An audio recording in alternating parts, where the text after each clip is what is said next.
পলাতক একটি দল দেশকে অস্থিতিশীল করতে সর্বাত্মক চেষ্টা করছে, জানালেন প্রধান উপদেষ্টা। আজকালের মধ্যে সয়াবিন তেলের সরবরাহ ব্যবস্থার উন্নতি ঘটবে, আশা বাণিজ্য উপদেষ্টার। এবং রাজধানীর শাহজাদপুরে আবাসিক হোটেলে আগুন, 4 জনের মরদেহ উদ্ধার।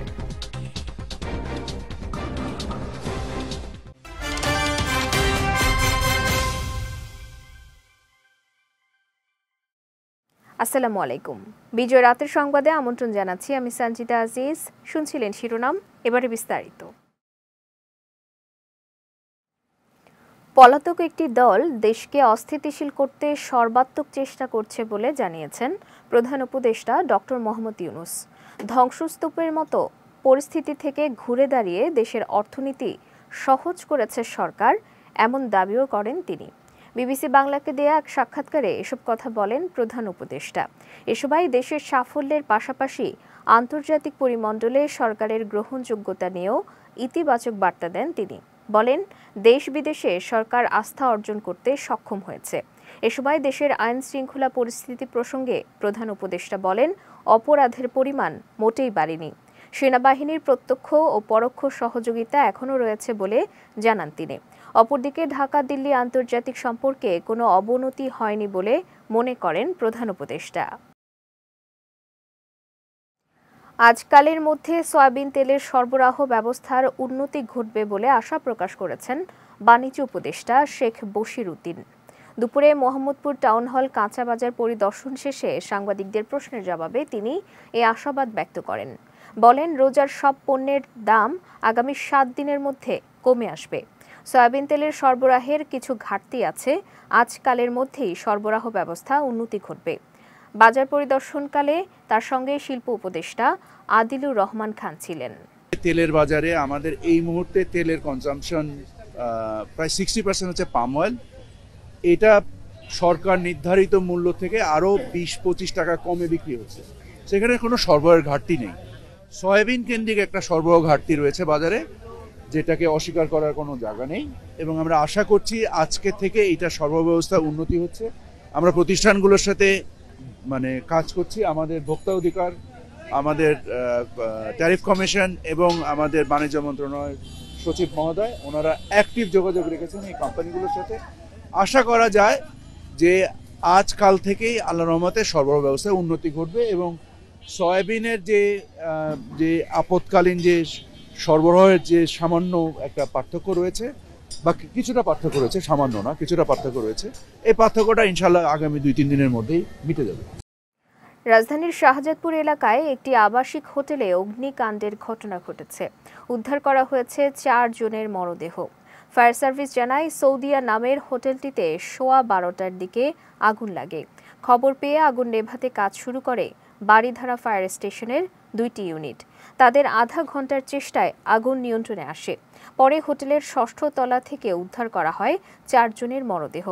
এর মধ্যে একটি মরদেহ উদ্ধার করা হয় বাথরুমের ভেতর থেকে, বাকি 3টি সিঁড়ির গোড়া থেকে উদ্ধার করা হয়। পরে তাদের মরদেহ ময়নাতদন্তের জন্য ঢাকা মেডিকেল কলেজ হাসপাতালে পাঠানো হয়। 30 মিনিটের ভিতরেই আগুনটা আমাদের নিয়ন্ত্রণে চলে আসে এবং 13টা 40 মিনিটের মধ্যে আগুনটা সম্পূর্ণভাবে নির্বাপন করা হয়। প্রচন্ড ধোঁয়ার কারণে উপরে ধোঁয়াগুলো উঠে যায়। আমরা চিলি কুটাই, আমরা 3 আমরা আহত এবং নিহত অবস্থায় পাই, এবং একজনকে বাথরুমে অবস্থা পাই। চিলিকুটার যে দরজাটা ছিল, সেই দরজাটা বন্ধ ছিল ছাদে যাওয়ার জন্য। অর্থাৎ প্রচন্ড ধোঁয়ার কারণে এই আবাসিক হোটেলের ভিতরে যারা ছিল তারা বাঁচার জন্য উপরের দিকে উঠে গেছে, কিন্তু উপরে উঠে গিয়ে যখন দেখছে যে ছাদের যে দরজাটা বন্ধ অবস্থায় আছে, যার কারণে তারা আর বের হইতে পারে নাই, যার কারণে সাবমার্শনের কারণে, ধোয়ার কারণে লোকগুলো মারা যায়। 4 জনকে মৃত অবস্থায় উদ্ধার করি এবং পুলিশের কাছে হ্যান্ড। রাজধানীতে চুরি ছিনতাই নিয়ন্ত্রণে আনার চেষ্টা করা হচ্ছে। তথ্য উপাত্ত দেখলে বোঝা যায় অপরাধ কমেছে। প্রতিদিনই ছোটখাটো কিছু ঘটলেও নিরাপত্তাহীনতার কোনো কারণ নেই বলে জানিয়েছেন স্বরাষ্ট্র মন্ত্রণালয়ের সিনিয়র সচিব নাসিমুল গনি। আজ সচিবালয়ে সাংবাদিকদের এক প্রশ্নের জবাবে তিনি এসব কথা বলেন। জানান, রাজধানী ঢাকার নিরাপত্তা ও ছিচকে ঘটনা প্রতিরোধে এখন জোর দিচ্ছে পুলিশ। যেসব এলাকায় ভালো অবস্থা সেখানে টহল কমিয়ে যেখানে সংকট আছে সেখানে টহল বৃদ্ধির সিদ্ধান্ত নেওয়া হয়েছে বলেও জানান স্বরাষ্ট্র সচিব। কোনো জায়গায় কি নিষ্ফল পেট্রোলিং হচ্ছে কিনা, দরকার আছে কিনা, না দরকার নাই, এগুলো তো অনেকটা প্রিজাম্পশনের উপরে করা হয় যে এই জায়গায় প্রবলেমগুলো থাকতে পারে। তো সেই সব জায়গায় যখন দেখা যাচ্ছে যে সমস্যা নাই, তখন আমরা সেখান থেকে সরে আসছি, অন্য যেখানে দরকার লাগে সেখানে করছি। যেমন এখন আমরা এমনি ঢাকা শহরের দিকে মনোযোগ দিচ্ছি, ওই যে ছিচকা যেগুলা সমস্যা হচ্ছে এগুলো নিয়ন্ত্রণের মধ্যে আনার চেষ্টা করছি। কোনো জায়গায় হয়তো ভালো করে দরকার নাই, এতগুলো লোক পাঠানো করার দরকার নাই, সেগুলো আমরা দেখি, তো নিয়মিত দেখা হয় যে ওখানে কয়টা পেট্রোল হচ্ছে, কি হচ্ছে না হচ্ছে, ফলাফল কি, এগুলো আমি তো নিরাপত্তার প্রশ্ন দেখছি না। জিয়া চ্যারিটেবল ট্রাস্ট দুর্নীতি মামলায় বিএনপি চেয়ারপারসন খালেদা জিয়াকে 7 বছরের দণ্ড থেকে হাইকোর্টের দেয়া খালাসের রায় বহাল রেখেছেন আপিল বিভাগ। সকালে বিচারপতি মোহাম্মদ আশফাকুল ইসলামের নেতৃত্বাধীন আপিল বিভাগ এ আদেশ দেন। এর আগে 27 নভেম্বর জিয়া চ্যারিটেবল ট্রাস্ট দুর্নীতি মামলায় বেগম খালেদা জিয়াকে 7 বছরের দণ্ড থেকে খালাস দেন হাইকোর্ট। এ রায়ের বিরুদ্ধে আবেদন করে রাষ্ট্রপক্ষ ও দুর্নীতি দমন কমিশন। 2018 সালের অক্টোবরে জিয়া চ্যারিটেবল ট্রাস্ট দুর্নীতি মামলায় বিএনপি চেয়ারপারসন বেগম খালেদা জিয়াকে 7 বছরের সশ্রম কারাদণ্ড দিয়েছিলেন বিশেষ জজ আদালত। এই মামলাটি ভয়েড ইনিশিও, এটি দুদকের কোনো এখতিয়ার ছিল না, এটা দুদকের কোনো এখতিয়ারের মধ্যে পড়ে না, অথবা কোনো অপরাধও এই মামলায় সংগঠিত হয় নাই। আজকে দুর্নীতি দমন কমিশন এবং রাষ্ট্রের পক্ষ থেকে সেপারেট আপিল ফাইল করা হয়েছিল। 3টি আপিল ফাইল করা হয়েছিল। 3টি এই petition for leave to appeal, 3টি পিটিশন ফর লিভ টু আপিলই এটির মধ্যে আপিলের অনুমতি দেওয়ার মতো কোনো প্রাথমিক উপাদান না থাকায় 3টি petition for leave to appeal summarily reject করেছে, ডিসমিস করে দিয়েছে। এবং তার মধ্য দিয়ে চূড়ান্তভাবে এই যে খালাস আদেশ যেটি হয়েছে মহামান্য হাইকোর্ট বিভাগের, এটি চূড়ান্তভাবে বহাল থাকলো এবং বেগম খালেদা জিয়া, জিয়াউল ইসলাম মুন্না এবং মনিরুল ইসলাম খান তারা যে মহামান্য হাইকোর্ট বিভাগ থেকে খালাসপ্রাপ্ত হয়েছেন সেই খালাস আদেশটা বহাল থাকলো। নির্বাচন যত দেরি হবে দেশ তত ক্ষতিগ্রস্ত হবে বলে মন্তব্য করেছেন বিএনপির স্থায়ী কমিটির সদস্য আমির খসরু মাহমুদ চৌধুরী। সকালে নবনির্বাচিত কর আইনজীবী নেতাদের সঙ্গে নিয়ে বিএনপির প্রতিষ্ঠাতা জিয়াউর রহমানের সমাধিতে শ্রদ্ধা নিবেদন শেষে তিনি এই মন্তব্য করেন। বলেন, গণতান্ত্রিক সরকার ব্যতীত এক একটা দিন যাচ্ছে, এতে দ্রব্যমূল্য সহ নানান সেক্টরের অস্থিতিশীলতা বাড়ছে এবং জনজীবন দুর্বিষহ হয়ে উঠছে। তিনি আরও বলেন, অন্তর্বর্তী সরকারের রাজনৈতিক ইচ্ছার উপর নির্ভর করে কত দ্রুত জাতীয় নির্বাচন হবে। এ সময় সদ্য আত্মপ্রকাশ করা রাজনৈতিক দল নিয়েও কথা বলেন বিএনপির স্থায়ী কমিটির এই সদস্য। বলেন, নবগঠিত রাজনৈতিক দলের যে কোনো ভাবনা বাস্তবায়ন করতে হলে জনগণের মুখোমুখি হতে হবে, নির্বাচনের মাধ্যমে সংসদে যেতে হবে। দেশের মানুষের সাথে, গণতন্ত্রের সাথে, জনগণের সাথে দ্রুততম সময়ে গণতান্ত্রিক অর্ডার ফিরিয়ে আনতে হবে। এক এক দিন যাচ্ছে গণতান্ত্রিক সরকার ব্যতীত এক এক দিন সমস্যা বাড়ছে। এটার একমাত্র উত্তর হলো গণতান্ত্রিক অর্ডারের মাধ্যমে, নির্বাচিত সরকারের মাধ্যমে জবাবদিহি দায়বদ্ধ সরকার গঠন করে যাদের পলিটিক্যাল ওয়েট থাকবে, যাদের পলিটিক্যাল মোবিলাইজেশন ক্যাপাসিটি থাকবে, যাদের পিছনে জনগণের সমর্থন থাকবে, তারা এই সমস্যার সমাধান করতে পারে। পুলিশ, এই র্যাব আর সরকারি কর্মকর্তারা জনগণের সমর্থন ব্যতীত আপনি কোনো কিছু দেশে সমর্থন করতে পারবেন না। একটি জনগণ সমর্থিত সরকার যখন দেশ পরিচালনা করে, সেই সমর্থনকে নিয়েই কিন্তু দেশ পরিচালিত হয়। সেই সমর্থন নিয়ে দেশের আইনশৃঙ্খলা বাহিনী কাজ করে, দেশের সরকারি কর্মকর্তারা কাজ করে। সেটা আজকে অনুপস্থিত। সেটা যত তাড়াতাড়ি সম্ভব নির্বাচনের মাধ্যমে জনগণের সামনে আমাদেরকে তুলে ধরতে হবে। ভোক্তা পর্যায়ে কমেছে তরলীকৃত পেট্রোলিয়াম গ্যাসের দাম। মার্চ মাসের জন্য 12 কেজি সিলিন্ডারের দাম 28 টাকা কমিয়ে 1450 টাকা নির্ধারণ করা হয়েছে। আজ নতুন এই দাম নির্ধারণ করেছে বাংলাদেশ এনার্জি রেগুলেটরি কমিশন। সন্ধ্যা 6টা থেকেই নতুন এই দাম কার্যকর হয়েছে। এছাড়া ভোক্তা পর্যায়ে অটো গ্যাসের মূল্য 1 টাকা 31 পয়সা কমিয়ে 66 টাকা 43 পয়সা সমন্বয় করা হয়েছে।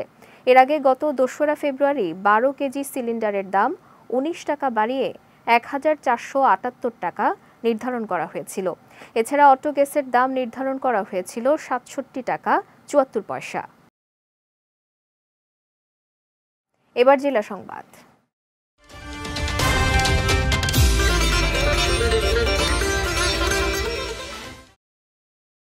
রাজশাহীর গোদাগাড়িতে ট্রাকের সঙ্গে সংঘর্ষে রোগী সহ অ্যাম্বুলেন্সের 3 আরোহী মারা গেছেন।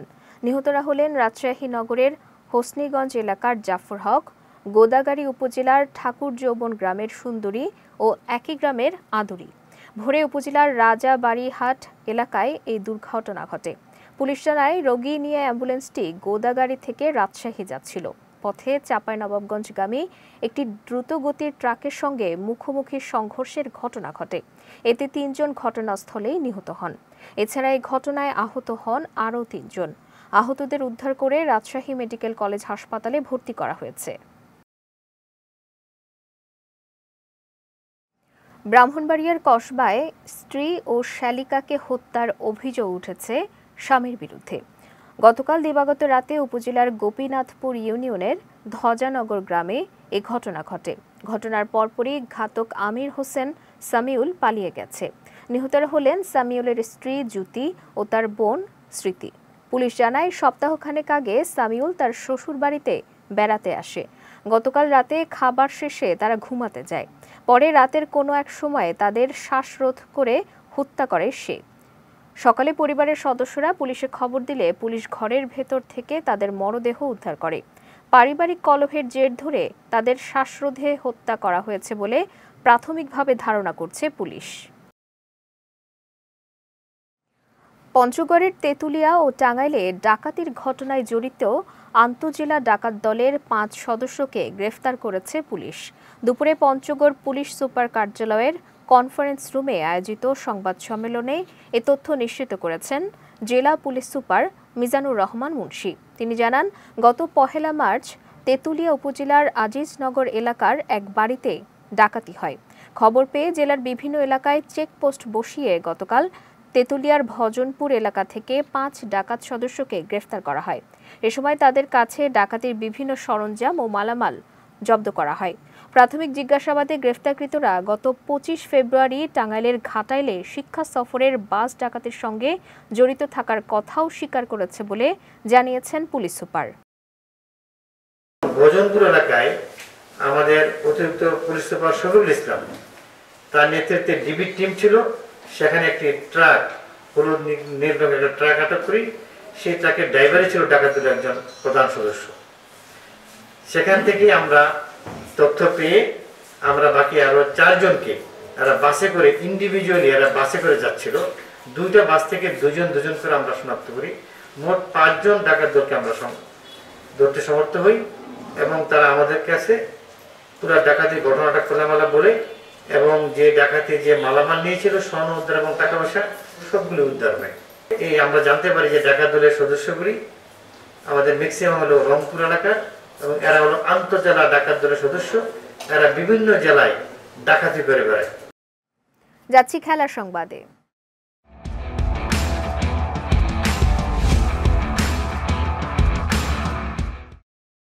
রাজধানীর পূর্বাঞ্চলে নির্মাণাধীন শেখ হাসিনা আন্তর্জাতিক ক্রিকেট স্টেডিয়ামের নাম পরিবর্তন করা হয়েছে। ভেন্যুটির নতুন নাম রাখা হয়েছে ন্যাশনাল ক্রিকেট গ্রাউন্ড। আজ বিসিবির 18তম বোর্ড সভা শেষে এই সিদ্ধান্তের কথা জানিয়েছেন মিডিয়া কমিটির চেয়ারম্যান ইফতেখার রহমান মিঠু।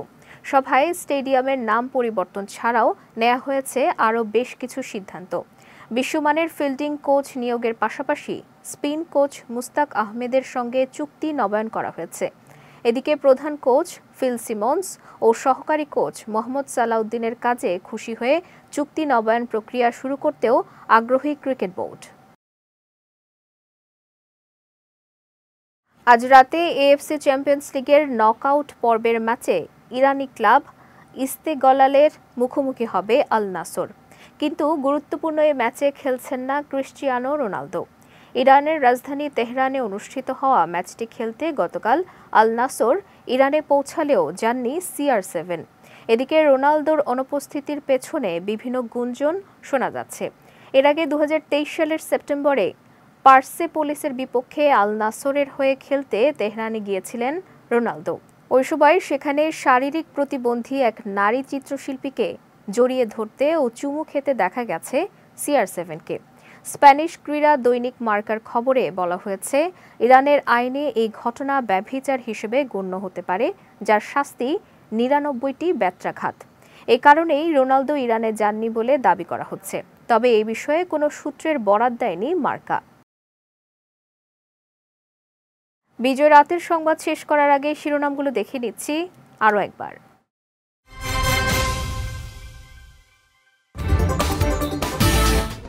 পলাতক একটি দল দেশকে অস্থিতিশীল করতে সর্বাত্মক চেষ্টা করছে, জানালেন প্রধান উপদেষ্টা।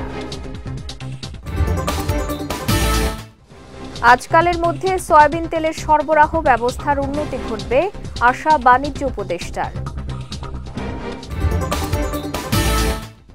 এবং রাজধানীর শাহজাদপুরে আবাসিক হোটেলে আগুন, 4 জনের মরদেহ উদ্ধার।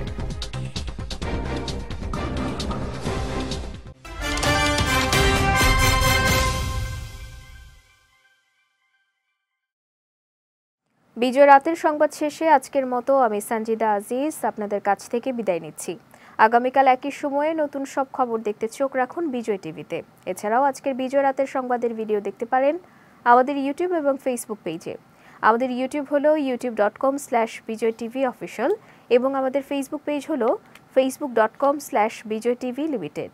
এতক্ষণ সঙ্গে থাকার জন্য ধন্যবাদ সবাইকে।